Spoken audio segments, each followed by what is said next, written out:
ನಮ್ಮನೆ ಬೆಕ್ಕಿಗೂ ಕೂಡ ಕನ್ನಡ ಅರ್ಥ ಆಗುತ್ತೆ.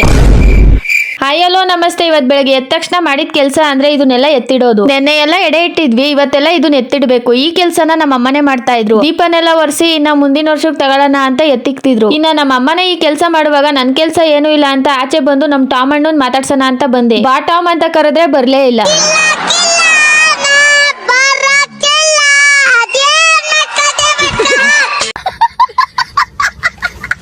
ನಮ್ ಟಾಮ್ ಅಣ್ಣಂಗೆ ಬಾ ಅಂತ ಮತ್ತೆ ಕರೆದೆ. ಬಾ ಬಾರೋ ಅಕ್ಕ.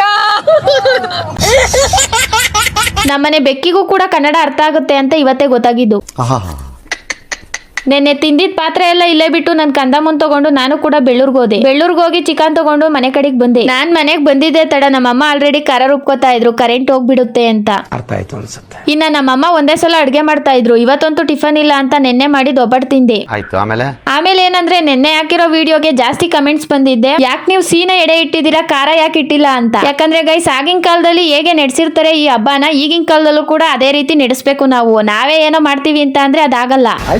ನಮ್ಮಮ್ಮ ಚಿಕನ್ ಸಾಂಬಾರ್ನೆಲ್ಲ ಮಾಡಿ ನಮಗ್ ಊಟ ಕೊಟ್ಟಿದ್ದೆ 12 ಗಂಟೆಗೆ. ಎಲ್ರು ಕೂಡ ಒಂದೇ ಸಲ ಕೂತ್ಕೊಂಡು ಒಟ್ಟಿಗೆ ಊಟ ಮಾಡಿದ್ವಿ. ನಮ್ಮ ಮನೆಗೆ ಯಾರೇ ಬರ್ಲಿ ಅವ್ರನ್ನ ಕಳ್ಸೋಕೆ ನಮ್ಮ ಅಮ್ಮ, ನಮ್ಮ ಅಜ್ಜಿ, ನಮ್ಮ ಅಪ್ಪ ಈ ರೀತಿನೇ ನಿಂತ್ಕೊಳ್ಳೋದು. ಒಂದ್ ಸ್ಟೆಪ್ ಮೇಲೂ ಬರಲ್ಲ, ಒಂದ್ ಸ್ಟೆಪ್ ಕೆಳಗೂ ಇಳಿಯಲ್ಲ.